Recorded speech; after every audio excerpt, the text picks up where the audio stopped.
Welcome back to another episode. I am Sticks. This is my co-host and best friend D-Lo, and we are Pardon My Wisdom.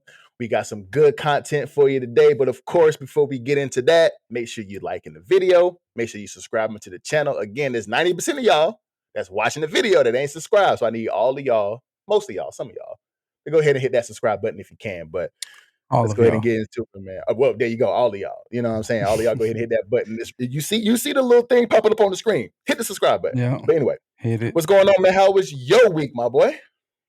How was your week, my boy? Talking about my week. Yeah, my week was good. You already cool, know what man. it is. My week was cool, man. My week was cool, man. I went to Vegas this week from Monday to Thursday, and I had a good time. I'm not a gambling type of person.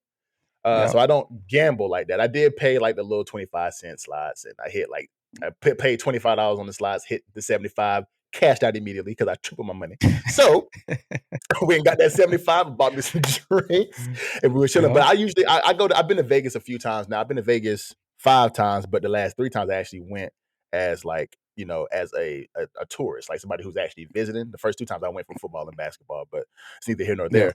But I go to take in the sights, like the shows, so went and saw Usher, went and saw a couple of the comedy shows, rode a couple of rides, did the roller coaster, the big ass Ferris wheel that shows the whole Vegas strip and all of that stuff. So I go for the sights. I don't go to a gamble. Okay. You know what I'm saying? People I went with, they gambled, they did that thing, but I just watched along, you know what I'm saying? But I had a really good time in Vegas, man. I was there for 3.5 days, and it was amazing, man. I liked it. I had a good time, brother. Yeah, so that's one place I've never been, never taken in the sights of Vegas. Been all over the United States, man. Really? Traveling for football, just going to other places. But I've never been to Vegas, and I've never been to like the Dakotas, obviously. Seen Mount Rushmore or Montana. Yeah. So it's only a few places in America that I've never been. So that is on my list just to go. I'm not much of a gambler either, even though I play roulette. But once I lose my money, it's a wrap. I'm not going back. It's a wrap for that. If I'd have lost that again, 25, not spinning my boy, the block. I'd have been out. Yeah. So definitely not spinning the block if I lose my money. But I mean, no, I've never been there. But my week was good as always. I got to spend a little bit of time with the family. We were supposed to do something. We were supposed to do something with some other friends, but it ended up getting canceled because there's a stomach bug going around. Got you. But not to belabor the issue or the question, but this week was good for me. Yeah, for sure. It's definitely ways in Vegas that you can get a lot of things for free. You got to go through, a couple of things to get some things for free. But a lot of the things that I did were free things, for sure, free stuff. But neither here nor there. What are the topics for episode 14, my boy? The topics for episode 14, we're going to get into Skip Bayless taking personal shots at Shannon Sharpe during their debate on Undisputed. We're going to talk about the tragic loss of Steven, Twitch boss, and mental health once again. And we'll wrap it up by talking about Megan Thee Stallion and Tory Lanez and the trial that's going on right now. For sure. Let's get into it, my G. Yeah, absolutely. So, Undisputed, Monday or Tuesday, one of the two.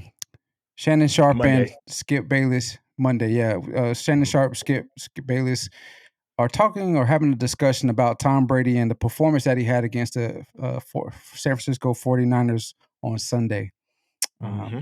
Shannon's talking about how terrible his performance has been this year, and especially in the game against the 49ers. And Skip Bayless took that to heart and took the challenge on and defended Tom Brady tooth and nail, even throwing a personal shot at Shannon Sharpe, saying that he was a hater. He was upset because Tom Brady is still playing at 45, and Shannon had to stop playing at 35. This isn't anything new from Skip Bayless. He seems to take personal Not at shots in all. the majority of individuals that he discusses or takes or debates about. But it's the first time he's done it against one of his co-hosts. So Mhm. my question to you, Sticks, is how you feeling, or how you feeling about Skip, and what are your thoughts on his personal attack to his co-host? So it was funny because Shannon wanted to go across that table on my boy. Shannon wanted to go Uncle Shay Shay, as he calls himself. He wanted to go across that table and beat Skip behind on national TV, but he couldn't do that. He can't do that. But the question that was raised to Skip and Shannon was, how much of the blame do you give Tom Brady for the 35-7 loss to the 49ers on Sunday? And Shannon said, I give Tom 100% of the blame. And honestly, I think he did it to get a rise out of Skip, low key, because 100%. he knows from 6 years of being on the show with Skip, he knows how much he loves Tom Brady. And he knows that for the content and for the show, it was going to be a good debate in that sense. So I think he did it to get a rise out of Skip. But things started to get a little heated whenever Shannon was pointing out all the problems in the game. And, he was asking, well, how much credit do you get to cornerbacks? How much credit do you get to coaches? How much, you don't never talk about the cornerbacks getting roasted. You don't never talk about the coaches and the play calls that they making this and the third. And Skip doesn't answer none of those questions. But of course, Skip gave Tom 100% of the credit. He gives him 100% of the credit whenever they win, but zero and no blame whenever they lose. So, in the midst of Shannon calling Tom out, and Skip was saying some things about Tom that he was admitting that he had some bad throws and made some bad decisions, but for the most part, he defends Tom Brady and doesn't like the fact that Shannon is so-called hating, as DeLon said, on Tom Brady. So like I said, to begin it, I think Shannon was like, oh yeah, I'm gonna give him 100% because I know Skip gonna take this and run with it. He's gonna get mad because I'm calling his boy Tom out. Tom where Patrick Brady Jr., that's what he called him. But I think he did it to get a rise. What you think? I mean, 100% he did it to get a rise. But it's like they go back and forth tit for tat for the people that they like. So For sure. when we all know that Unc loves LeBron. Unc We love like LeBron. LeBron, right? Yeah. And so yeah. anytime LeBron has a good game, but the Lakers lose, and Skip gonna say LeBron's 100% to blame for the Lakers loss because he didn't score 12 points in the fourth quarter or 4 points in the fourth quarter, or he missed 2 crucial free throws with 3 minutes left in the game. You know how Skip do. And how so Skip is, for sure. it definitely was a shot. It was like a little stab at Skip to get a rise. But I mean, I can understand talking about the performance of Tom Brady and keeping it there, but to take the personal attack at Shannon Sharpe, because in this case he was right. Tom Brady has not played that well this year. We mentioned that in a at couple all this episodes year. back. He hasn't played good this year. So Shannon was right to say the things that he said. I don't think Skip was right. He went too far when he talked. He He went too said far. he was way better than you.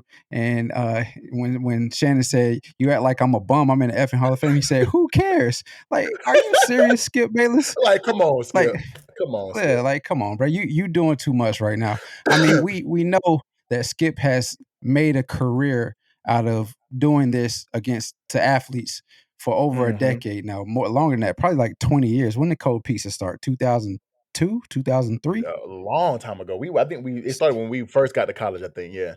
Yeah, so he's been doing this for the longest. We know he defends Michael Jordan tooth and nail. Tooth and nail. Obviously, he defends Tom Brady, as we've seen, tooth and nail. And he defends Baker Mayfield, which I don't understand, I don't understand that whatsoever. either, bro. Holy moly. But but what he did to Shannon is what he does to athletes. So, for instance, he's called Chris Bosh Spice. Spice, yeah. He's named Russell Westbrook. And that's just a few examples of what he's done. And these players don't like this, but he continues to do it because he knows he can get away with it. He knows that for the most part, we live in a new age where everything is talked about on social media. So if a player was to step to him about that and knock his ass out, then it would be all over the internet. Whereas back in the day, I have not had the pleasure. I don't even know if I should say the pleasure, but I have not read of any of Skip's articles from back in the day. But I'm sure he was not this bold back in the day, because I'm pretty sure he Charles wasn't. Barkley, any of them players would have stepped to him. Shaq stepped to him and knocked his ass out. Would have bopped him. You know Would what I have mean? smooth So bopped him. But it's crazy because they were down in that game 28-0 at halftime, and of course Shannon going off and talking about how he had some bad throws and some bad reads, and he bringing up videos, he bringing up replays on the screen and on the show, and talking about what was this, and is this Byron Leftwich's fault? No, and he ain't throw the ball, and what kind of throw was this, and what kind of call was this? Is this the defense fault? No, because they're not on the field right now. You know what I'm saying? So they were going back, but of course it's 28-0 at halftime, and of course, Skip Bayless has all supreme confidence in Tom Brady that he can come back from 28-0 because he's done it a couple of times. So, of course, Skip says, Tom is the comeback king of all time, which is true, because he is the GOAT QB of all time, in my opinion, and a lot of people's opinion. I don't know, I think D-Lo thinks the same thing. But the only thing that I don't like about Skip is that in Skip's eyes, Tom Brady is beyond criticism. You can't say nothing about Tom Brady negative. Nothing about Tom Brady negative. Just like Michael Jordan, you can't say nothing about Michael Jordan negative. Michael Jordan has some character flaws in his life. He's had some losses in his life, but it's never Michael Jordan's fault. Never Michael Jordan's fault. And in this case, it's never Tom Brady's fault. But it was one thing that I saw in that video that was alarming to me, was the quote that Shannon brought up on the screen that Mike Silver, the Bally sports reporter, brought up. And it's a long quote, so bear with me, people. But the quote says, put it up for those that are watching. Yes, the quote says, the level of responsibility that Brady imposed upon himself has always been massive, and this year he's taxed to the max. For example, on the night before each game, Brady runs a separate meeting with the Bucs skill players, which means receivers, running backs, tight ends, for those who don't know, during which he goes over game plan, makes tweaks to the assignments and the formations, and provides a blueprint. One which first-year head coach Todd Bowles and offensive coordinator Byron Leftwich and the rest of the staff are left to discover in real time once the game begins. To me, that's crazy. That's wild.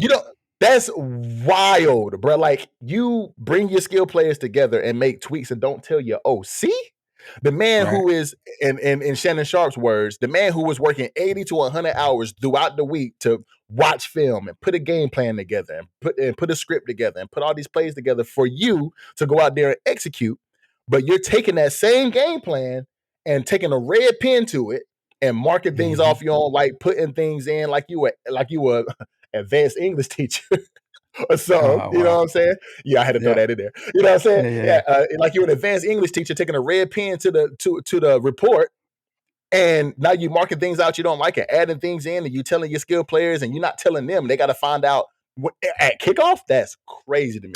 That's crazy. That is crazy. That is wild. And for Skip to say that he believes Tom Brady watches more film than the football coaches of the Tampa Bay Buccaneers is wild too. I mean, okay, yeah, we know that NFL players put in way more hours than college players. College players put in way more hours than high school players, so on and so forth. It's just the natural progression of the sport and of being a professional. You do put in those hours to make sure that you're prepared for the game on Sundays. But Tom Brady does not put in more hours watching film in no regard than the coaches. Because if that was the case, he would be in all coaches' meetings when they're watching film, breaking down film, making the game plan. I mean, that's just too much to do. And like the reporter said, you said his name was Silver? Mike Silver. So like he said, Tom Brady is taxed to the max. And if he was doing that, he'd be taxed to the max times 100, because that means he has not only watched the film with the coaches for the amount of time that they've watched film, he also has to recuperate and get his body ready to play on Sundays. He has to practice on every day or whenever he does. And then he also has to go home with his family. He's not doing that, man. So Skip needs to. He was wrong for even suggesting that, because we are also talking about coaches. I was a part of the coaching profession briefly at the college level. We're talking about coaches. that's their job. So just like Tom Brady, his job is to prepare for the game, know what the game plan is that the coaches pass down. The coaches are going to put themselves, hopefully putting themselves and their players in the right positions to make the plays to win the games. And so for you to say that the coaches aren't doing more than a player, that's very disrespectful. Very, very disrespectful. And that's what the next quote from Shannon says, I'm not gonna let you be disrespectful to these damn coaches because you love Tom Brady. And he turned to the You know camera what and I mean? said, America, that's a flat out lie. And Skip said Tom watches more tape than the coaches. But then Skip 100%. Skip comes back and tries and starts to argue that Tom has been playing bad. That Skip comes back and says, that Shannon can't stand that Tom is playing the game at a high level at 45, and says that for 6 straight years since the show's inception, he's been trying to send Tom Brady home, saying that Tom Brady's washed up and his arm is on decline. He can't do it no more. He need to go ahead and retire. And it's like, people, not only Shannon has been saying that, but I'm sure I've been saying it. You know what I'm saying? A lot of people in the media have been saying it. Just regular, normal, everyday Joe Schmo been saying it, that Tom Brady, when is he going to retire? He looking bad out there. He only do dump passes because he can't throw the ball downfield. I said that before. So, like, it's not just Shannon. The world has been saying it for him for the past 6 years, to be honest. I mean, it's You know just it's a parallel with Tom Brady and LeBron James. Longevity is the name of the game for these two. And Father Tom is undefeated. It just seems right now that he can't quite catch up to LeBron and Tom Brady. And so, yeah, it's natural for Shannon to say at some point Tom Brady has to call it quits. We said that shit 4 weeks ago, 3 weeks ago, when we were talking about him and Gisele's divorce and her not expecting him to play football this long. I mean, we're talking Right. about professional football. It's a very physical game. Somebody's playing the sport at 45 years old. That's unheard of. It's And very I much mean, unheard of. he is playing quarterback, and the quarterback is protected right now. But to still be playing is unheard of. Same thing with LeBron. So if Shannon has been claiming that it's time for Tom Brady to leave the sport, or calling him to leave, Skip has been doing the same thing for LeBron for the last 6 years as well. It's time for him to leave. Father Time is starting to catch up with him. So I again, we'll find some way to bring LeBron into the podcast at some point in Every time. time, But every time. time. But I mean, it's the truth. They both have that one person that they fight for, and for Skip is Tom Brady. For Shannon is LeBron James. LeBron James. And for whatever reason, they don't really get into these type of tits with LeBron. I mean, they do have arguments, but it's not this massive. Both with Tom Brady and Baker Mayfield, they go back and forth. Man, it's crazy. It's crazy you say that. And the reason why they don't get into these kind of tizzies, they use that word, they don't get into this big of an argument because that Shannon would never disrespect Skip on live TV like that. Exactly. Shannon would never do that to Skip Bayless. You know what I'm saying? But Skip Bayless, that motherfucker don't care. Because like he said, he know ain't nothing gonna happen to him. You know what I mean? Exactly. And because it's this just like D-Lo said, this is the world. This is a world where social media rules a lot of things. And if something did happen to him, especially on live TV, it was going to be everywhere. And then Shannon was going to be blackballed and, all this other stuff, man. So that's why he didn't do it. But I believe that because Shannon Sharpe in his career, he had a lot of injuries. Collarbone injury, knee injuries, back injuries. He had a hip replacement, both hips replaced. Like, so Shannon Sharpe had a lot of injuries in his career. And he played a tough position. He played tight end. He played tight end. He played tight end It was way more physical now. Way more physical era than it is right now. So him playing, I think he played for 12 seasons, I think. Him playing for 12, 13 seasons and making it to the Hall of Fame and winning 3 Super Bowls is amazing. But if Shannon Sharpe could play to 45 at tight end, he would play to 45. He would have played to 45 at tight end with no question. He was a seen him? Yes. Have you seen him? He looked like he still could play. Like honestly, he could still go. He looked like he could still go. But even when he was on the field back in the in the 90s and the early 2000s, he was a beast on the football field. Right. Which is what got him his 3 Super Bowls, which was got him in the Hall of Fame because he was nice with it at tight end. He was basically a swole ass receiver playing tight end. That's basically what he was. And that's exactly what he was. It ain't basically what he was. That's what he was. He played receiver at where'd he go? Mississippi Valley State, Savannah Mississippi State. Valley State. Mississippi Valley State. He was a one of the two. It was one of the two he went to. HBCU. We know he went to Yeah, he went HBCU. to HBCU. Yeah. And speaking of which, shout out to your North Carolina Central Eagles who beat Jackson State in For the sure. Celebration For Bowl. sure. You know, HBCU national champions, baby. You feel me? there you go. Hate that it was prom, but I'm glad it was somebody that we can recognize. But yeah, we know he went to a HBCU, and coming into the NFL when he was drafted, they put him at tight end. Like they tried him out at receiver for a little bit, but ultimately say, okay, can you Savannah play State. tight But end wait. for us? Yeah, Savannah for State. sure. So he said, can you play tight end for us? He agreed, and the rest is history, as we know. So Yep. for Skip to Skill. say what he said, Skip, come on now, Skill. Skip. Come on, skill. For Shannon, I keep saying Shannon. For Skip to say what he said about Shannon Sharpe and to belittle his career, his Hall of Fame career, it's two things with Shannon Sharpe that I'm surprised at. One, I'm surprised that he didn't come back with something personal of himself about Skip because he was about to. He was like, "I'm He was back," about and to. then he stopped. He Yeah. stopped. I'm surprised he Yeah. didn't.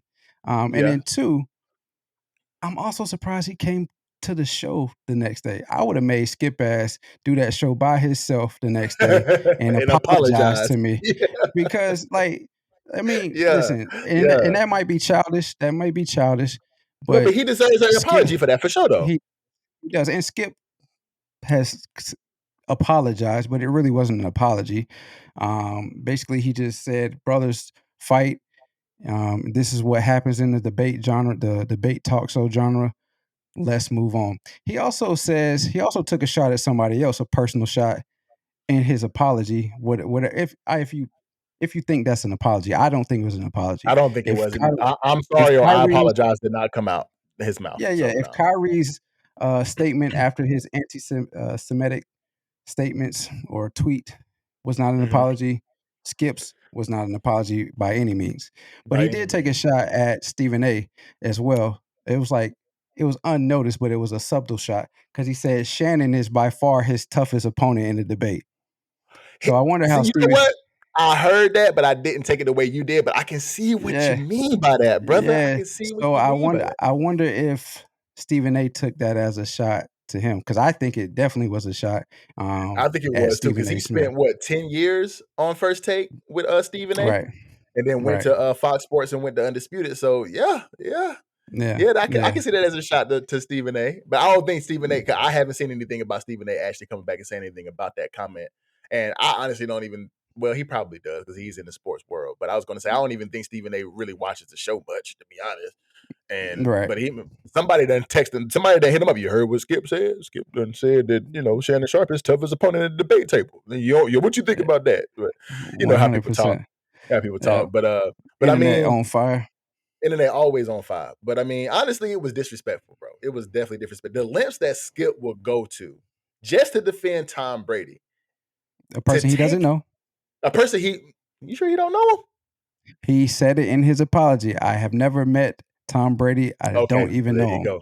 There you go. There you go. But because of his greatness as the NFL quarterback, well, he said because I consider him the GOAT of football, to which Mm-hmm. Shannon Sharpe does not think he's the GOAT.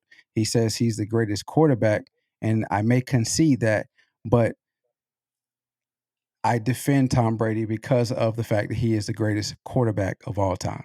Well, damn. Well, the lengths that Skip would go to disrespect his friend and his co-host on national TV is wild, bro. Is freaking Yep. wild, bro. I don't. It caught me by surprise because I mean, what's funny is I literally I listened to that show on the way to work, and I kind of look at YouTube videos throughout the day, and I missed that one. I'm glad you sent it to me, and I missed that one earlier in the week. But I was like, damn, why would you say something like that to your boy? Like I would never say nothing like that to you. Like, you know what I'm saying? Me and you co-hosted this Exactly. show. I would never come out and say something like, but see, me and you got a decade and a half friendship. And you know what I'm saying? Yep. We had that kind of relationship where we respect each other. We would never could say anything personal. But damn, like he's probably known of, or at least known Shannon Sharpe for probably a decade now. and you come Right. out and say something like that about your boy and his career. That's crazy. But that just shows you where Skip feels, to me, in my opinion, that it shows Mm, you to where how Skip feels about their relationship of who he is in comparison to Shannon Sharpe. And so I that agree with leads me that. to a question that I think the majority of the journalists who did it the hard way, I think they have an issue. Well, just let me ask the question first before I say what I say. Do Mhm, you think that all the journalists that did it the hard way, do you think that they feel some type of way to these former players coming into the journalist industry and making big waves, and they feel like some type of resentment because it is quote unquote easy for them right now to get on TV or to put a podcast out like we're doing, and mhm. instantly they have tons of people listening to them and Right. enjoying their content on a daily day in day out basis? Do you think like they have some type of resentment? I think they do. I think the ones that actually had to grind and go to school for journalism and actually go through the internship route and get your first job and then try to make waves and try to make connections with the NFL network or Fox or ESPN or however they get to it. I think the ones that had to walk that road do see an issue with a lot of the Sam Achos and the Shannon Sharps of the world and the you know what I'm saying those guys Draymond who Green, JJ the Redick. Draymond Green, JJ Redick to the world, who your Jay Wills and all of these guys who have their own Mhm. shows on ESPN now, but all they had to do was be a good athlete, have a pretty good career, and then you can come in, you can be a journalist now and talk about sports. I think they do have a little bit of a animosity towards them guys. I do believe that. I Mhm. do believe that. But I completely agree with that yeah. because, you know, as much as I talk about social media, and I mean, I do like social media and the internet, obviously, but there is a negative side to it. So as much as I talk about the downside of social media, this Mhm. part of social media is the great part of it. It is a great equalizer. It does give Mhm. people that normally wouldn't have access to a particular industry, it gives them access to it and to make their own lanes and to do the things that they're able to do. It just so Agreed. happens that, I mean, it's always been, you know, prior to this streaming age, prior to all of these networks, all of these industries, or um, professional leagues having their own networks. It's always been once a good player finishes playing, he comes in. He's an analyst. A la Troy Mhm. Aikman's been a broadcast analyst for quite some time. Mhm. You've had, I mean, I can name quite a. I can't. Greg Olson is now on TV Greg doing play Olson, by right? being the color man for and play by play for Fox now. So yeah. Right. It's just natural, but now that you have social media that fans can connect with their idols or people that they are fans to in the Mhm. sport respective sports, when they come into commentary, it's a natural, oh, oh, Draymond Green, I mean, I'm not a true fan of Draymond Green, Right, but right, right. Draymond Green is doing a podcast. Let me go listen to it. And it's instant credibility because if he's talking about basketball, it has some credibility to what he's saying because he Mhm. actually plays it He and actually still playing plays. it on a day in and day out basis. And Right. so for people like Skip, people like Stephen A, who, and a list of others who didn't play at a professional level, but they're giving takes on what they think is going on, or little Mhm. inside info from people that they have connections with.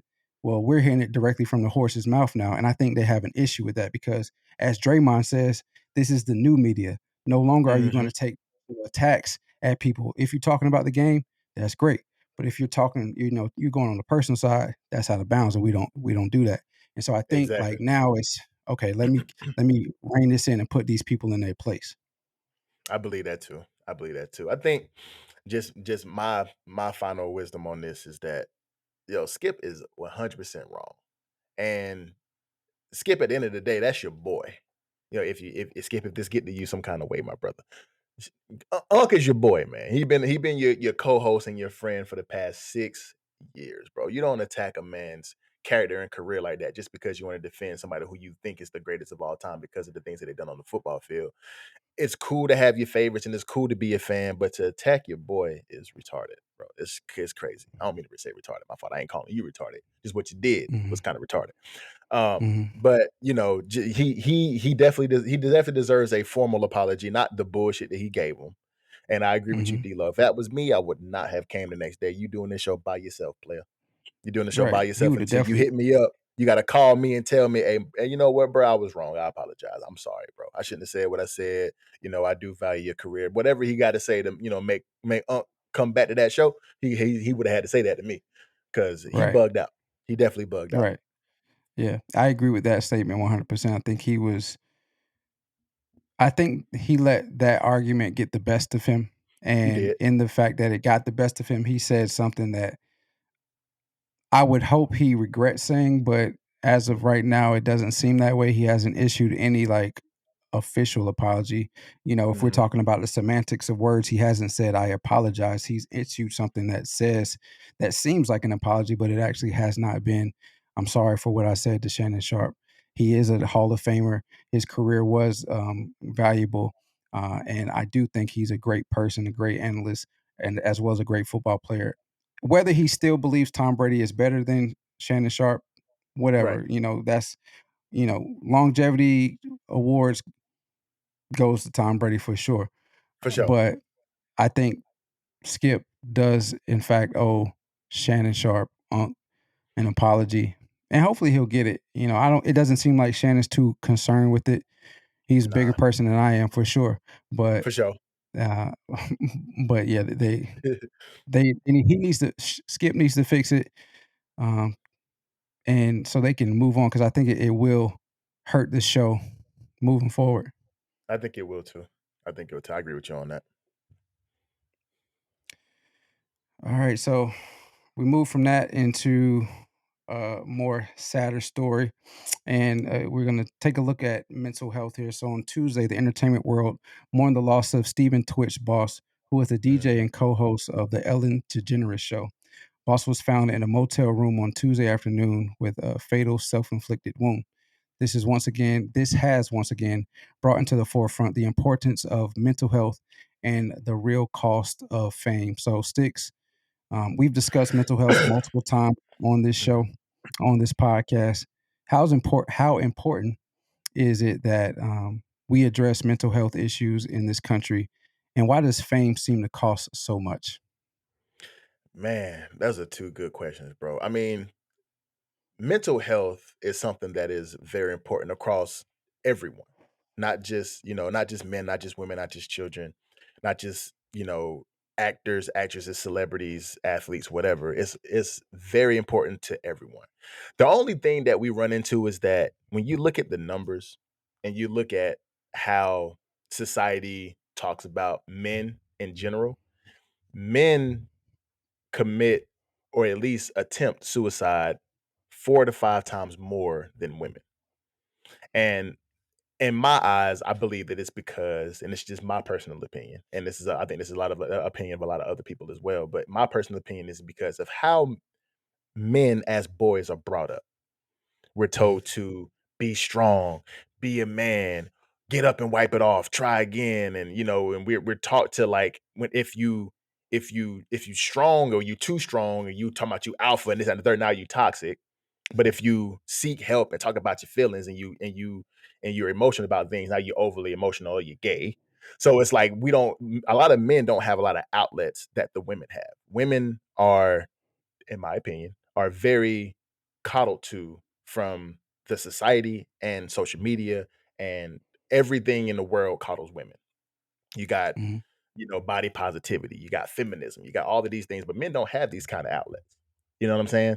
So it's one of these things where we have to make sure that the people who we're close to, we have to it goes back to just having conversations with people, man. And I know with a lot of people who are going through situations like what Twitch was going through, it's sometimes it's hard for especially men to just come out and speak about their emotions. I'm not that guy. If I'm feeling some type of way and somebody asks me what's wrong, I might motherfucking cry. I'm not gonna lie to you. I might cry and I might, what I'm saying, I might pour my heart out because I need to get it out. I need to have somebody tell mhm, me about it. You know what I'm saying? But mhm, sometimes it's hard for us as men to express our emotions, especially to women sometimes because a lot of women don't know how to handle a man's emotions. And the way society looks at men who are overly emotional. We get called a bitch all the time, and we don't want to be called no bitch. So we try to be as Mhm. manly and as much of a man as we possibly can front on the outside, and we just kind of suppress and handle things on our own on the inside and try to figure out how we can battle these demons every single day without getting to this point of self-deletion. But sometimes it just overtakes us, man, and we got to figure out exactly how to bring it into the forefront and talk about it a little bit more in the media and in the world, so that way we can keep these things from happening and figure out the best way to handle somebody who is having these kind of problems. Yeah, yeah. First and foremost, I want to say my heart goes out to the Boss family. Yep. I'm sure everybody has said it, but can't imagine what they're going through. Can't And imagine, man. know that they're probably thinking, "What could I have done to make Mhm. this situation different?" Don't wrap your head around that. It's probably nothing that you could have done. Honestly, we Right. always hear, yeah, especially in these mental health cases or mental health and the issues where somebody has taken their own life is Mhm. um, check after this. Check on your strong friends. What exactly does that mean? Because Yeah. me and you have conversations every Sunday. For Mhm. the most part, I might not go in depth with conversations to some of my friends, but I try to constantly check on them to make sure, to at least say, "Hey, what's going on?" If I can gather anything from their voice, their tone, then I'll try to go in depth. But at least I'm trying to check on them, right? Yeah. But mental health. I think it's extremely important that we have more conversations about mental health because, as we are finding out, and again, I'm gonna talk about social media. Social media has a big impact on how we see ourselves and how we compare ourselves to each other in ways in which we did not have access to do 10, 15 years ago. Yeah, 10 to Mhm. 15 years ago, right? Yeah. So now I can pick up my phone and I can see what you're doing basically all the way in Washington. We don't have to Mhm. be right next to each other or in the same city, same state anymore, or even in the same country for that matter. I can see, oh, he looks like he's having a good time in Dubai. Oh, it looks like Mhm. he's having a good time in in Washington. Or oh, he's going Or through some things. Let me Las hit him Vegas. up. Right. You know what I mean? You Yeah. didn't post anything about that, but it's all good. Yeah, yeah, Got it. yeah. But anyway, I can see what you're doing. With anybody that I feel like I want to connect with, I can see what they're doing. And that's the great thing about social media and the internet is it does give you those opportunities. The bad thing about social media is it gives you those opportunities, right? You can Mhm. now compare how you are living your current life to somebody that's been doing what you want to do for 20 years. And it Mhm. makes you feel as if you're inadequate at what Mhm. you're trying to do and that they are way more accomplished than you are. In Mhm. reality, you're comparing the opening chapter of your book to essentially the finale or the last chapter of their book. Right. And so life is hard. It is, man. No matter what level you're on, no matter if you're uh, the poorest person in the world, the richest person in the world, Mhm. the most loved person in the world, or not loved at all, the most accomplished person in the world, or not accomplished at all. Every phase of your life, no matter what phase you are, as I just mentioned, you're going to have pockets where it's difficult. Mhm. And if we don't if we don't learn how to cope with those difficulties in the phase of our life that we're in with the technology that we have access to, we're going to Mhm. see more of this. Unfortunately. The numbers are going, unfortunately, right? The numbers are going to continue to rise. And me personally, I think we need to have free and mandatory classes or programs for kids in school to Mhm. help them learn how to cope with feeling inadequate or feeling as if they're a failure or Mhm. failing at whatever in life. And employers also need to offer programs or somebody that their employees can talk to that's free Mhm. for the same for feeling inadequate or failing at whatever the case may be because life is hard and It there is, are man. things that that we go through that gets us to a point to where everybody's had these thoughts. They might not have gone through with it, but I'm sure everybody's had this thought of, dang man, I don't even, they've had those Yeah. thoughts. Right. So we Right. need Right. to we need to create programs for us to have these conversations with somebody, and for our kids to learn at a young age how to cope with different things for them feeling as if they want to do certain things, because obviously we can't teach our kids something that we didn't really have to deal with Right. when we were younger. Social media was not prevalent. The internet was not this prevalent as it is now when we were growing up or when our Mhm. parents were growing up. So that knowledge being passed down of how to deal with certain things, we haven't quite gotten there yet. And so I know somebody has the information that they can pass on to us, to our kids, of how to deal with certain things. I think I'm pretty sure of that too, man. I mean, and it's and I'm it's crazy you said that because I was thinking to myself that if I had the means, I would. But I was thinking to myself whenever I was researching this, exactly what you just said. We need to have some kind of program or some kind of what I thought about was some kind of nonprofit organization that provides free therapy to people who feel like they're going through these personal situations and these thoughts of self-deletion. We need to have Mhm. somebody that does free therapy. I mean, of course, you can find a therapist and you can probably do something for like a $75 an hour session or something like that, which is not super duper expensive. But some people who are going through these things can't afford $75 an hour, especially Right. if they're trying to do it 2 to 3 times a week, 12 months a year. It can get expensive. Mhm. So we need some. If I had the funds, I would. Or if I had I can't even say the time and time management. We just talked about that before we started recording. But we just 100. got to figure. You know what I'm saying? But we just got to. If something like that was implemented, I think a lot of these things would be caught. Well before they even some people even attempted that. You know what I'm saying? Right. But in a sense of Twitch though, I didn't watch Ellen, nor did I watch on a regular basis. So You Think You Can Dance, which are the two shows that he was very prevalent on. But Mhm. from my research on this man, he was a star. He was, a smile that can light up a room. He was a presence. He was a very, very positive person. He had a beautiful wife, a beautiful family with 3 kids. And, you know, how you keep thinking, like, how could somebody who was this positive and energetic take his own life?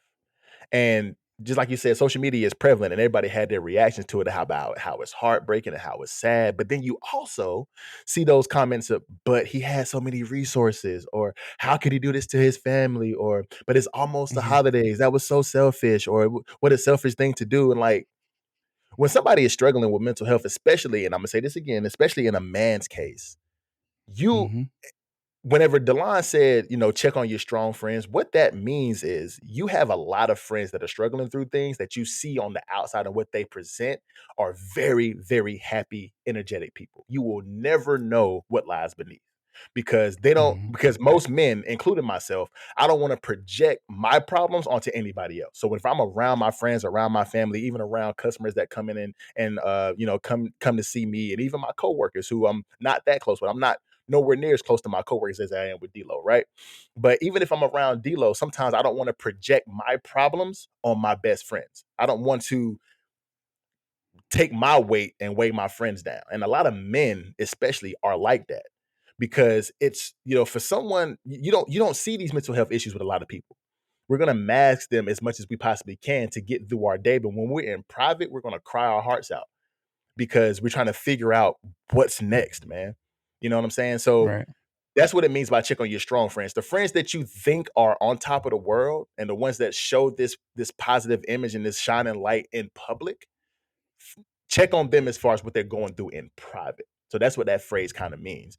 But the people who were saying these negative things online about how he's selfish and how he do this to his family, you don't know what that man was going through. You have no idea Right. what that man was going through. Even his family didn't even know. His wife didn't even know what he was going through. So a man that is carrying that weight that can't even tell his wife of 9 years what was going through. How can you sit here and make that negative comment on social media about how he's so selfish whenever his wife didn't even know? His wife, when he left on that Monday to go to that hotel and did what he did, his wife was like, this is very uncommon of him. His wife was like, yo, this is not how he moved. He would never leave the house without taking his own car. He would never walk to a mile down the road to a motel to do nothing like this. Like it was so unlike him, the way he showed his family he actually was going through behind the scenes. So all those negative comments, man, is what really pissed me off, because you have no idea what that man was struggling with. You have no idea the demons that he was battling every single day on a day-to-day basis. No idea. Yeah, so those type of comments, to me, I try to understand where they're coming from with those comments, but usually it's from a place of not really understanding what mental health is and the challenges of people in his position go through.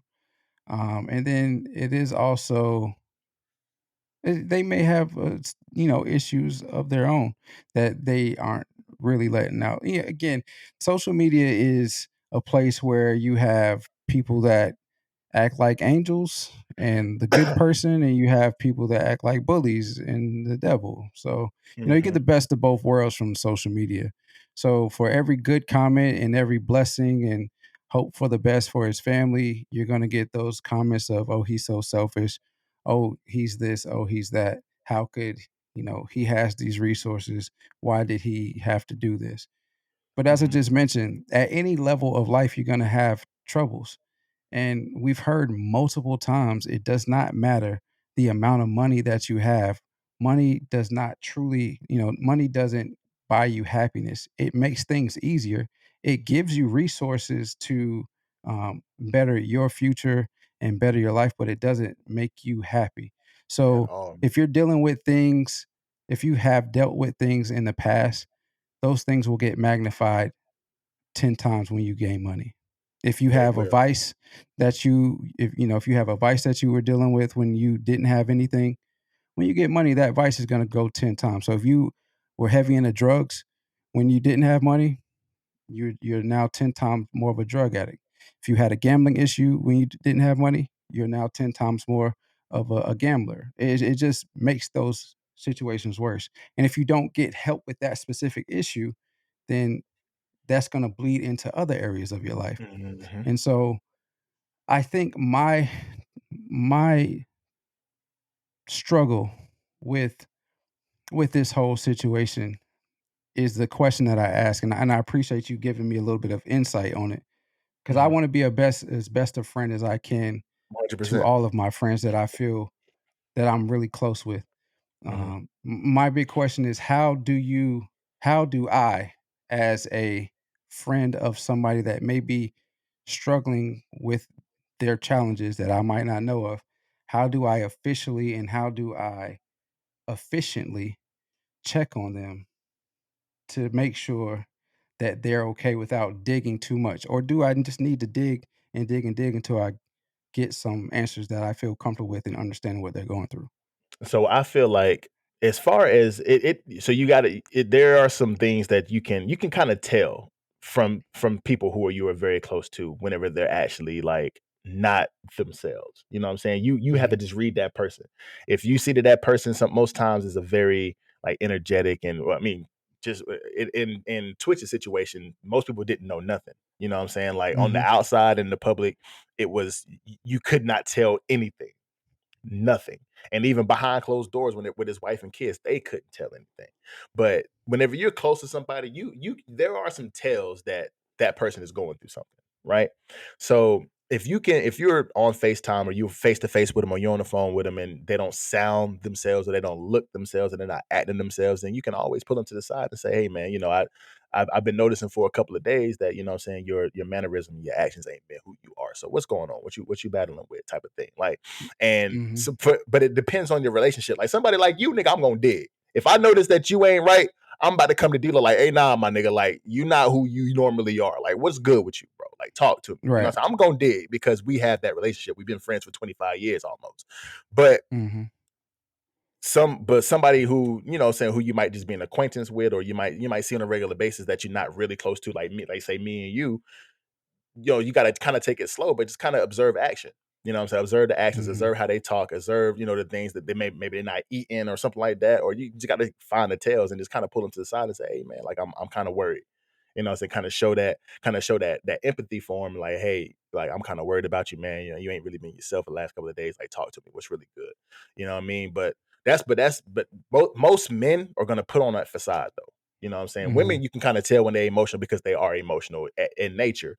But we're so taught to be so strong and so, so barbaric and so masculine that we have a hard time struggling with the battles that we're dealing with behind closed doors emotionally. So Right. you gotta find the tells, man. You gotta find the signs that person is really just not right. You know what I'm saying? So continue to be persistent when you think whatever you think they're having some struggles. Just continue to say, "All right, listen, man. I know. I feel like you're going through something. What's up?" They don't Yeah. respond. Give us some time. Come Give it back. some time. All Come right, back. man. What's up? Hmm. I've Hmm. noticed this. What's going Hmm. on? All right, that makes sense to me. Yeah. That's what Uh, that's what I would do. But I usually try to, at least, the people who I'm really close to, like you, Mac, a couple of my other close people who I think are close friends. Like, hey, I would just, I just send out a text message, or I talk to you every day, so I already know what's yeah. going on with you. But I send out a text message every once in a while, like, hey, man, you good? Just checking on you. You know what I'm saying? If you want to talk, Mhm. you know what I mean? I'm always here for you. I love you, bro, or something like that. You know what I'm saying? So just so they know, Right. like, they have an outlet. If they are going through something, they can open up and vent at that point, or at any point. They know they have somebody who has two ears and one mouth for a reason. You know what I'm saying? I Yep. can listen Yep. more Yep. than I Yep. talk. You feel me? So I always just send that message out. It was a friend of mine from school today that, what I'm saying, I happened to see one of her posts, and I said, hey, like, I'm just checking on you. You know what I'm saying? Like, I haven't seen her in almost a decade, but hey, I was, Mhm. we've been cool. I'm just checking on you. You know what I'm saying? How you feeling? How's your mental? You good? Da, da, da, da. We had a quick little conversation. She said she was all right. Cool. You know what I'm saying? But if I see something else, I might be like, hey, I noticed this. Yeah, all right, you need to talk. You know what I'm saying? So it's just one of those things where you, of course, be persistent, but always check on the people who you really care about. You know what I'm saying? Always check on them, send them a message, and make sure that they're good. Because if they not, they're gonna tell you. If you really close with them, Yeah. they really gonna tell you. And if they don't, just keep managing, just keep focusing on, their mannerism and the actions going forward, and say, hey, I saw this. Let's talk about this. You know what I mean? So that's Yeah. how I do it. Yeah, Yeah. I'll even that's how I add do it. to checking on the people that you're close with, even if you're not close with certain individuals. If you know Yeah, something, give them a yo, what's going on? If they don't respond, they don't respond. But at least you've done your part and to try to understand the situation that they're going through. I think. for Um, sure. but so the going into the manly part of it, or how Hmm. boys were raised, Hmm. and ultimately the cost of fame. So it seems like the Gotcha. cost of fame is taking its toll on a lot of individuals as of lately, with all of the news that we've seen come out about mental health, and this person saying they autistic. This person, Kanye said he was I'm autistic sorry. last I didn't week. mean to laugh because it's not funny, I but I yeah. did I mean, I try to throw a little bit of comedy in there because this is a serious scenario, but, Yeah. we people we've said that we believe Kanye has some type of mental illness Mental for the health. Yeah. longest. Hmm. But, situations like that, you talk about Kanye, you talk about, Twitch in this situation, you talk about, numerous other celebrities that go through these, episodes where they seem to be out of control, or Hmm. like, Out of you know character. out of character, and we never expected them to have these type of issues. And it Hmm. just seems like the cost of fame is doing this to them. So, Sticks, do you think, like, you think the cost of fame is too steep right now? Do you think, like, we should back off on how we hold these celebrities on a pedestal and put pressure on them? What do you think the cost of fame is doing to our entertainers? So I think one thing I do agree with is I think we need to stop holding these athletes and these entertainers on a pedestal. I do agree with that because there's a lot of celebrities that people literally idolize that they've never met, but you can aspire to be like somebody, but you don't have to idolize that person to the point where you're holding that person on a pedestal. I do agree with that. I think the cost of fame is in a bunch of different areas, just like RIP Takeoff. He didn't take his own life, but somebody took his life. That's the cost of fame, right? So Yep. it's like, so it's one of those things where the cost of fame is in a lot of different areas. Mental health comes along with that because of the media holding holding those people, us as the media, holding these people on such a pedestal to where we feel like they can do no wrong, but we don't know exactly what they're going through behind the scenes. So we as people, not necessarily don't, we can't praise them for their success, but putting them up here when everybody else is down here is kind of, that to me, that's weird. You know what I'm saying?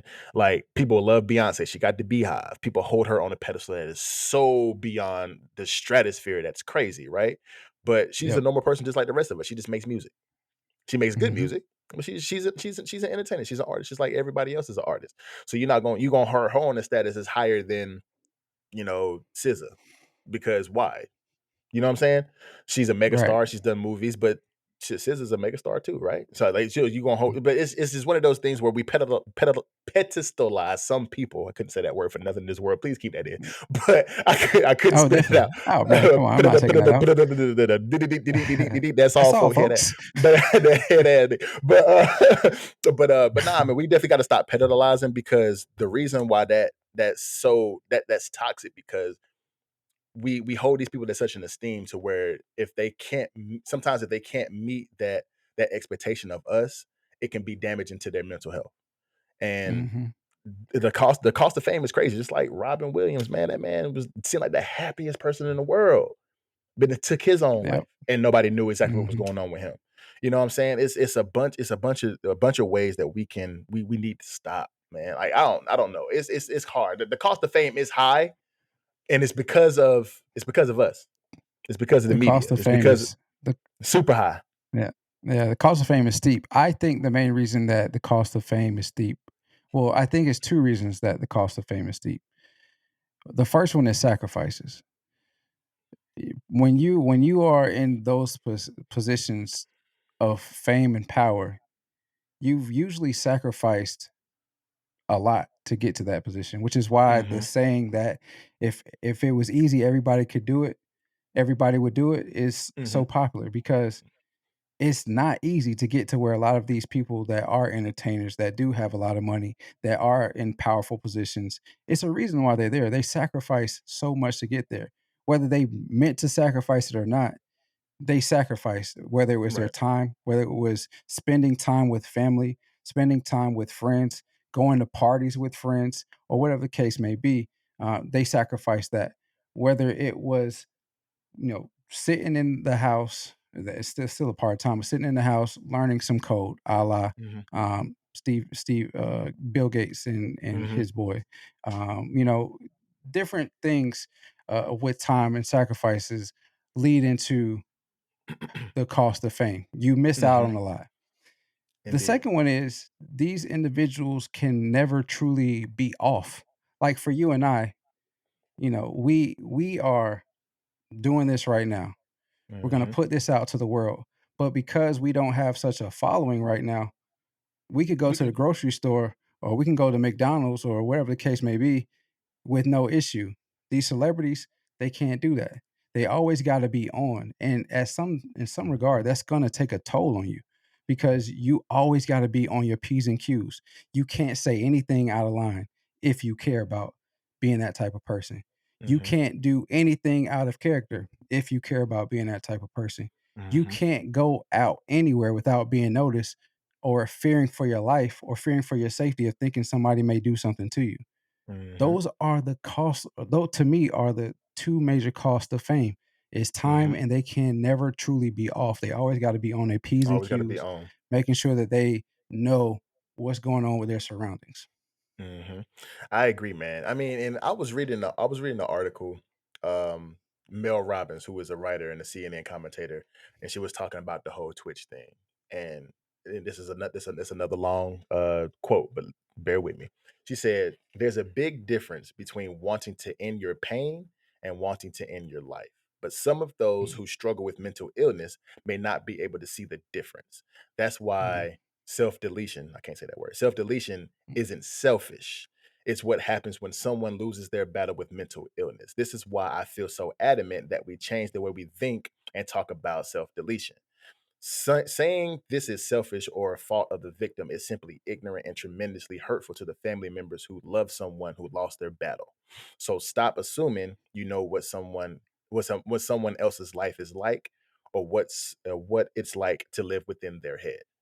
So I Mm-hmm. I I kind of agree with that. I don't in some instances self deletion is very selfish, but a lot of times, just like she said, it does have something to do with the demons and the battles that people are fighting within themselves, and they don't know how to overcome those battles that they're fighting. Whether it be something in their mental, or whether it actually be something physical that they're struggling with, as far as like work or a living situation or something like that. It does have a lot to do with what's going on in your head. I would say I kind of agree with that statement. Like, we can't Mm-hmm. call somebody selfish for losing the battle of what they've been going through in their mind. Can't call them selfish for that.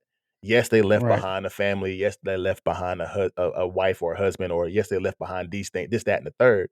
But until we actually are able to figure out exactly what's going on with this person and try to keep them on this earth, whatever battle that they fought and lost to, it wasn't a selfish battle. It was a hard fought battle that they lost to. You know what I'm saying? And Mm-hmm. I feel like that's kind of what Twitch went through. You know what I'm saying? He went through Yep. that. Even though Yep. he showed this persona on the outside to where he was the happiest and most energetic and the most vibrant person, behind closed doors, and when he's by himself, he's hurting. And Yeah. we have to figure out as a community how to pinpoint these things when we can see what this person is going through. Like, oh my God, I think he's going through something. Let me talk to him, or let's try to find him some help. So I kind of agree with that statement. What you think? Mm, I agree 100%. Um, Mhm, it's funny because right before we started recording, I saw something on Instagram which was talking about the opposite of hard. So, like they said, life is hard. Um, Being in a relationship is hard.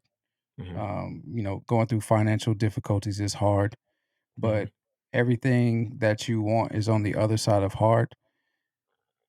It goes back to my first initial statement is,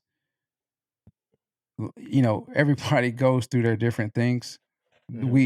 We may go through we may go through similar things, but there'll be like aspects of it that makes it, or nuances of that situation that make it different or Yeah. unique to you and myself. So yes, everything we want is on the other side of hard, but we need to determine where that hard is for particular people and help them when they reach that point to get to the other side of that, because life is Yeah. precious. And Indeed. I'm not going to say that these individuals don't understand that it's precious, but in the heat of the moment when they're at their lowest and it's the hardest, they can't quite see that preciousness of life. And so we it I say we, but the respective people that can help these situations, um, and let the masses know, okay, this is how we help people that are dealing with these issues. We have to figure out where that help comes from and how that Mhm, help gets these people past that point. Because usually it is a situ, and I don't have any direct knowledge about this, but from secondhand, it usually is a situation that everybody deals with, but it's magnified to that person to 100 times, and they feel like there's no other way out but to do what they have to do. So if we can help them to realize, one, you're not the only person going through this. Two, um, you know, let's find out the help that you need. Let's get you the resources you need to mhm, push past this, and you'll be fine. And even if you slip back into it, we can help you to push past it again. I think that's the resolution for it. I could be wrong, but ultimately, yes, I do agree with that statement. My final thoughts on this, to wrap up this segment is I think mental health is something that we will be combating, and it will be in the top 2 or 3 major issues that we'll have to confront in the next 3 to 5 years. Especially with the increase of artificial intelligence and us having to learn and reprogram our brains to figure out how to make a living for ourselves. Now we're going to deal with a whole another boat of issues of how do we compete with artificial intelligence, and we'll also have to find ways for our people, for mankind, to move away from using drugs as a coping mechanism and find natural ways and ways within ourselves to handle these issues that we deal with, because as I mentioned, social media is such a beast right now. It's causing us to really look at ourselves and compare ourselves to somebody in an unjust and unfairly way. I agree, man. I think my final wisdom on this would be the truth is, man, is that many men are hurting on the inside. And the sad part is you will probably never know because of the stigma that is placed on men in general in society. If he's too masculine, like I said earlier, if he's too masculine, he's being toxic.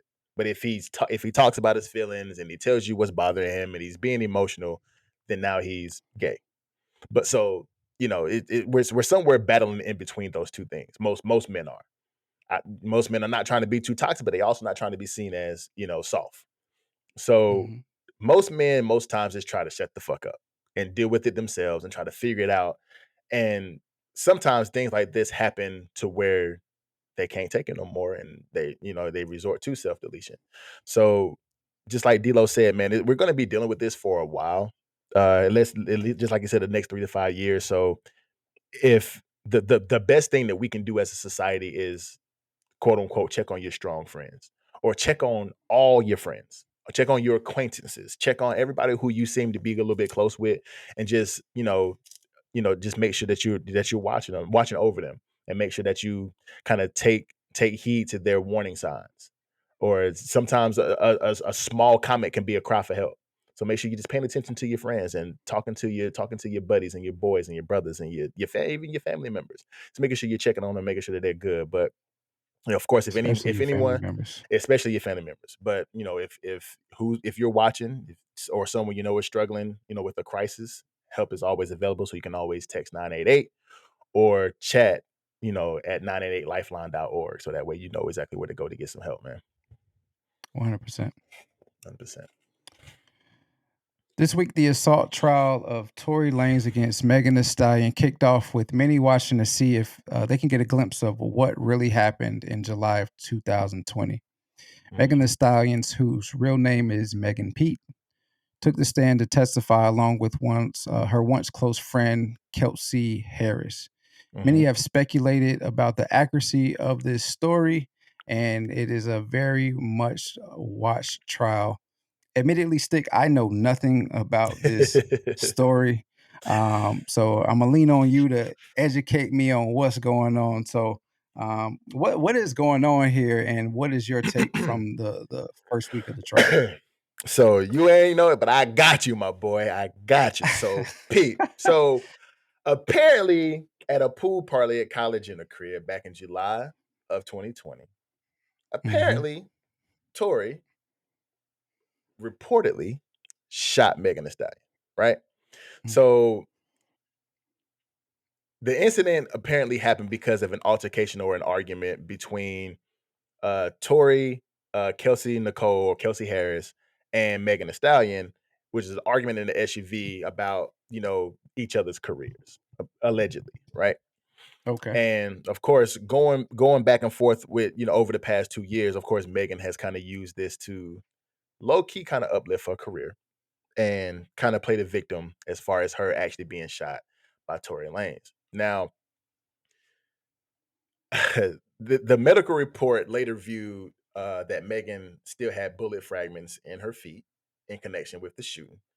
As a report of April of this year, the records state, among other things, that the risks and benefits of operational treatment, had been discussed as far as her maybe having, hitting arteries, possibly with the treatment, or maybe even infection, or possibly loss of the extremity, which I think is kind of crazy.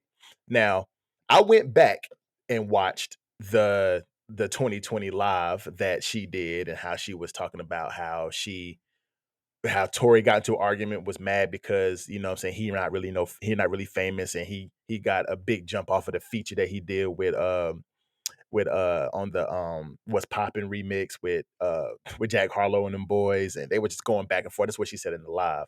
And she said the way this man shot at her was they was arguing, and he pushed her out the car and dragged Kelsey Nicole out the car by her hair and put her on the curb, and he was shooting over passenger door, and he shot 5 times, and every time he shot her, he said, "Dance, bitch, dance." Okay. I'm thinking to myself, okay. Harlem Nights type shit, ain't it? You know what I'm saying? Like, dance, bitch, dance. And she said that she ended up getting shot in the foot. Now, another report that she said in the live was like, the reason why she didn't report a gun is because of all the police brutality things that was going on. And it's 4 black people in the car, and she ain't want the police to see a gun and go crazy and kill everybody. So she just said that she had glass and she stepped on some glass. That's where the glass thing came from, that she stepped on some glass, because she didn't want to tell the police that 4 black people had a gun and risk some police brutality. This is in the wake of all the BLM stuff, where a lot of that stuff was happening. But on the adverse of that, a lot of police officers weren't trying to be talked about like that by BLM and by the black community. So they were all kind of like hesitant to do anything as far as like shoot somebody, because they didn't want to be the next person that shot a black person. So she went on live and she talked about this and said, you shot me and I tried to save your bitch ass and blah, blah, blah, blah, blah. She going off on the live, right? Now, of course, Tory is maintaining his innocence, you know what I'm saying? And he said he never shot her. Never shot her. He said he didn't even have a gun on him.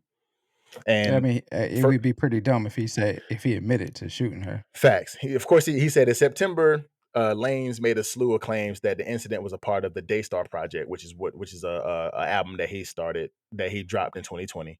He said he is there in a couple of songs. You know, there are claims where he broke down in greater detail where he was saying that he was perpetuating that he was framed, of course, and he always claimed his innocence and never even shot her.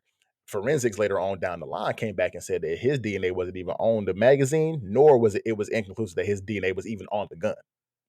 Cool. Got you. Now, Kelsey Nicole, what she is saying is she been capping this whole time. She is the star witness because she said so much 2 years ago and now is recanting all that she said now throughout the trial.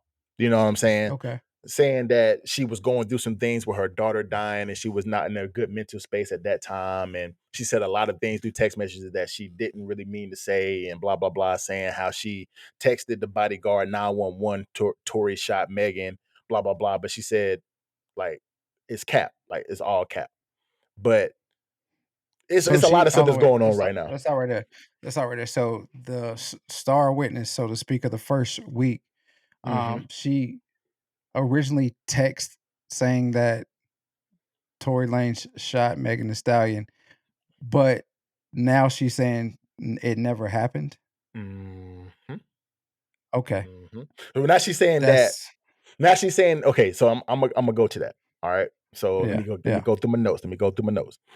So this is I'm just going through. This is from CNN, right? I'm just going through what they reported, and there's a lot of things on social media where they kind of went through exactly what was said during some interrogations. But Kelsey Nicole, was granted immunity on Wednesday before I her don't know who testimony. that is, by the way. I don't know who she is either, honestly. I have no idea who Kelsey Nicole is. Apparently, she's a rapper because at one point, Meg Thee Stallion put out a song that was going at Kelsey Nicole and Tory Lanez about how he shot her. He put a song out. But it was called song. I got it written down right here somewhere. Oh, Shots Fired. It was called Shots Fired. It was a track that she dropped on her album back in 2020. But then Kelsey Nicole also dropped another diss track in response to that called Bussin' Back. Basically, a lot of the joint was in there, like, all you had to do was save your best friend and let them know I didn't shoot you, but who really shot you, type shit. You know what I'm saying? So That's the Biggie joint. exactly. Who Who really shot you? shot you? Yeah, exactly. Yeah. And that was the beat that they both used to kind of go back and forth at each other. The So Biggie?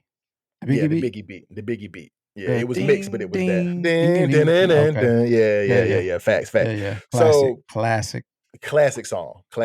Mhm. So on day one of the trial, right, it was revealed during the opening statements that Kelsey Nicole, also referred to as Kelsey Harris, would be testifying later on in the case that she saw her close friend get shot by the defendant. This was on day one. Meanwhile, Tory's team made a number of claims on day one, including reiterating prior remarks about Kelsey. As for a claim involving Ben Simmons for the Brooklyn Nets, namely one of the salacious relationships that Megan Thee Stallion had, among others, right? Ben Okay. Simmons, Lil Baby, Da Baby, a couple different people who she had sexual relationships with. Exactly. So Of I course, did see yeah. that. I Right. saw that her now partner is embarrassed because of it's out that all of Mhm. the numbers of partners that she's had since 2020 Yep. until now. Until And now. so, yeah, I mean, listen, man, And I then didn't, I lied and said so she didn't have a relationship with Tory, but then it came out that she did have a sexual relationship with Tory. But go ahead. I'm not even going to cut you off. yeah, no, all good. I mean, I expect this. I wasn't expecting you to give me a whole rundown of it. Oh, I got a I just whole don't. rundown of all 5 Yeah, days, cuz. yeah. I just don't know anything about this whole situation. Yeah. The only thing that I know is basically some of what you just said about the situation that happened in July of 2020. Mhm. I thought they were dating, but apparently she denied it, and Mhm. now it's true. We're finding that it's Mhm. true. Mhm. Um, and then I also have seen that, or I've seen up until the trial, I did not know a trial was going to happen, but I have seen that she's been getting dragged on social media for like everybody saying that this is false, that it never really All happened. cap. All cap. I believe it's all And cap, but I'm gonna go through it too. okay, and then like she had like it came back to light because Drake put it had a line in a song in his recent album. Um, so I mean that's really the only thing I know about it. Again, I'm gonna say I don't know if it's true or not. I'll just go back to social media is so toxic. It's so Um, toxic, bro. because for this to go back and forth, once she went on live talking, acting all hard and stuff or whatever, For according sure. to what the notes that you said, she went on live to confront Tory when they have each other's number. They actually had a relationship. She could have gone to him or had lawyers go to him, whatever the case may be. Mhm. And then she makes a song, and Mhm. then she makes it about the other individual that was involved, the lady that was involved in it, and then Mhm. that person makes a song in response to it's just like a lot of mess that is unnecessary. And for whatever for I don't want to say this, but I'm gonna say it. This is the part of our culture that I can't stand. I can't stand this. We gotta act like we so hard and so gangster, or so thug and so hood because we have an image to uphold. No, man. We no again, life is precious. Indeed. So to do all of this on the internet, all you doing is spawning up people that really do live that life to go against people that are in your camp. Mhm. Yeah, and now you going back and forth, and actual casualties will happen because of this, For or sure. may have happened because of this. And so this is the part of social media and how we utilize it that drives me crazy. Because it is a great tool. I want to keep that clear. Social media is a great tool, not to take away from this Megan Thee Stallion and Tory Lane's case. But it is a great tool. But the elements that it's not is situations like this where we use it to basically elicit violence, and 100%. it's ridiculous. It's It is ridiculous. ridiculous. It is ridiculous, man. And it's funny because okay, so we talked about day one of the trial. So on the second day of the trial, Megan herself took the stand. And while Mhm. on stand, she reiterated a number of her previous talks about the shooting, including Tory allegedly trying to pay her off, giving her $1 million not to say nothing.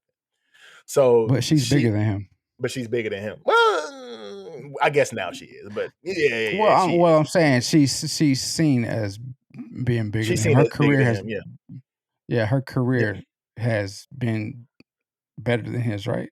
Up until this So to point. speak, yeah, so to speak. I mean, Tory has had to do since he's been, implicated for these charges and things like that. He's had to do a lot of things like kind of like off the radar and things like that, like drop like EPs and stuff like that. Not necessarily albums, but a lot of EPs and mixtapes and stuff like that. So that Mm, way he can still get shows and get get music out there.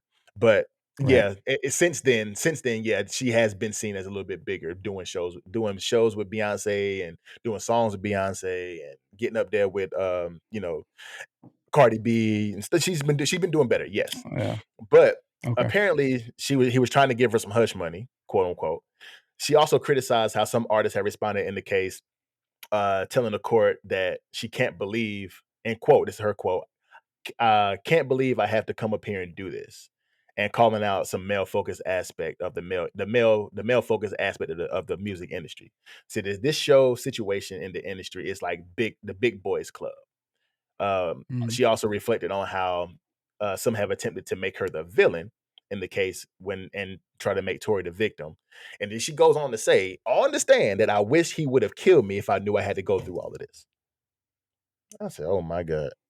So day 3 was a long day for everybody because this is when Kelsey came up there and she started capping, right? Mm. She started capping about everything, saying everything was a lie. So first of all, she was granted immunity, like I said earlier, and she said, "I don't care to be here today." That's what she told the attorney. I just don't want to be here. But then Harris Can I told the ask you court, something? "What's up, G? So I'm kind of confused. What's up?"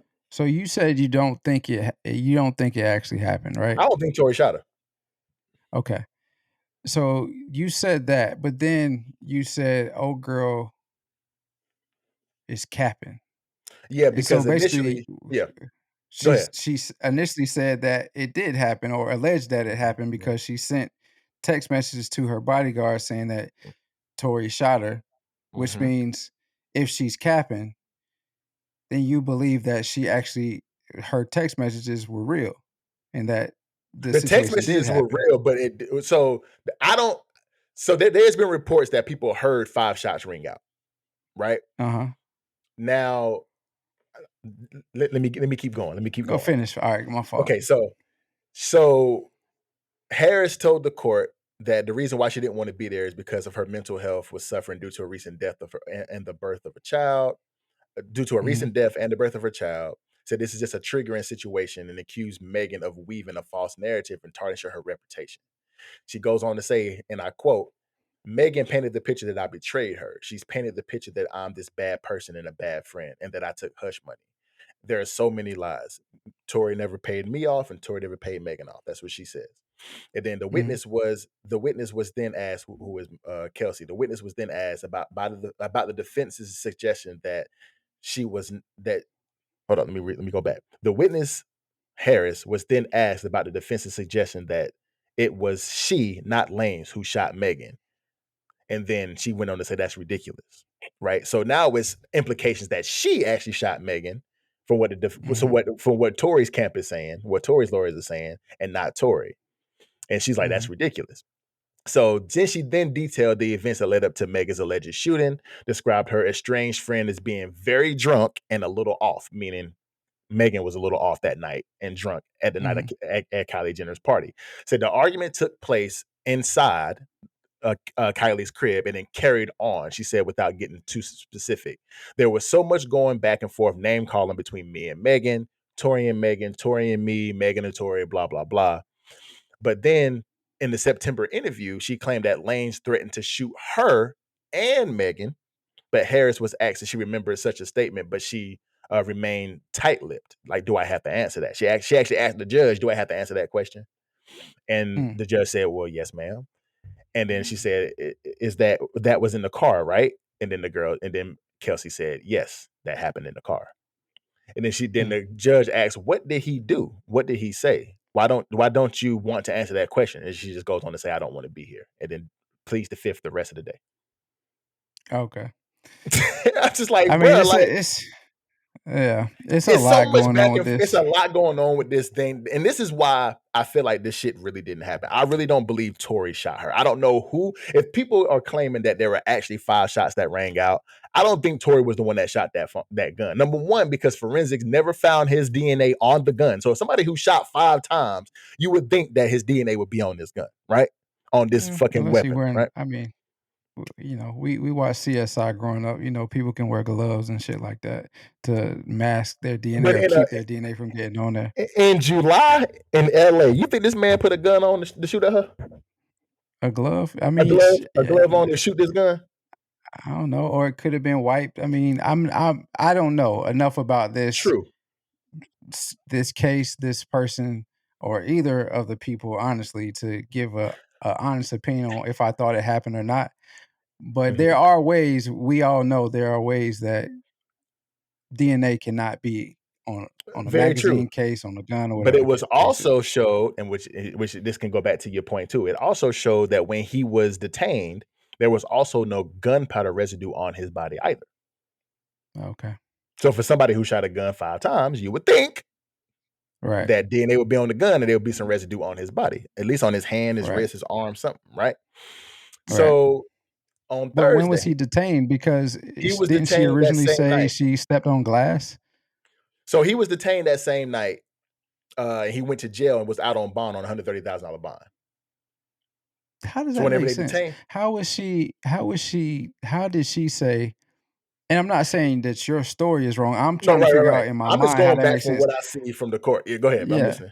How does she originally say she stepped on glass, but he was detained that same night for shooting a gun? That doesn't make sense to me. That timeline So doesn't add up. he was detained on carrying a gun without a license and supposedly some domestic violence kind of situation. That's what he was detained on. Okay. That's why he was taken downtown. That's why he was held on $130,000 bond, which of course he got that bread, so he got out the same night, right? Mhm. But it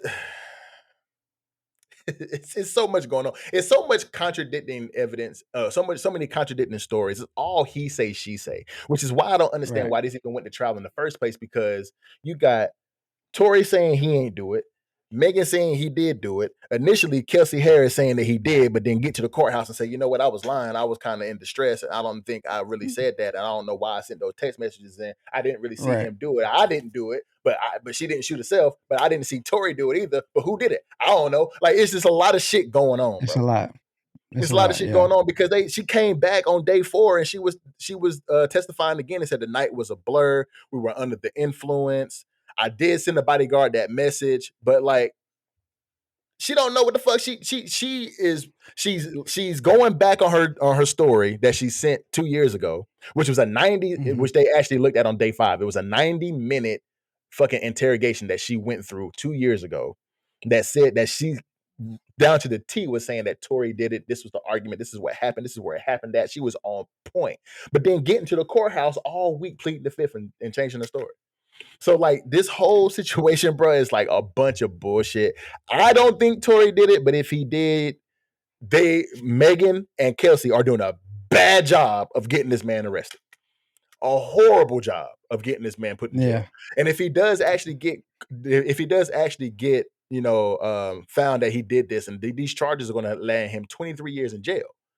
So the Mhm. defense attorney's got to do a good ass job of getting him off, because if not, he ain't making no more music. He's gonna be right there with R. Kelly and probably Oh, I knew dropping it some was shit. coming. I knew it was coming. I He's knew it gonna was be coming. right I was there with waiting the for it. aura. He's gonna be right there with the aura, and somebody gonna drop something that was bootleg, and he gonna say, "Nah, I ain't do that. I ain't say that. I ain't say I shot that bitch." And he's gonna have to come out with a report. I You know knew what it I'm was saying? So coming. like, Yeah. I think it's a bunch of bullshit, and I'm just gonna end it right there, bro, because it's so much, bro, and it's all like contradicting stories, and it's contradicting Yeah.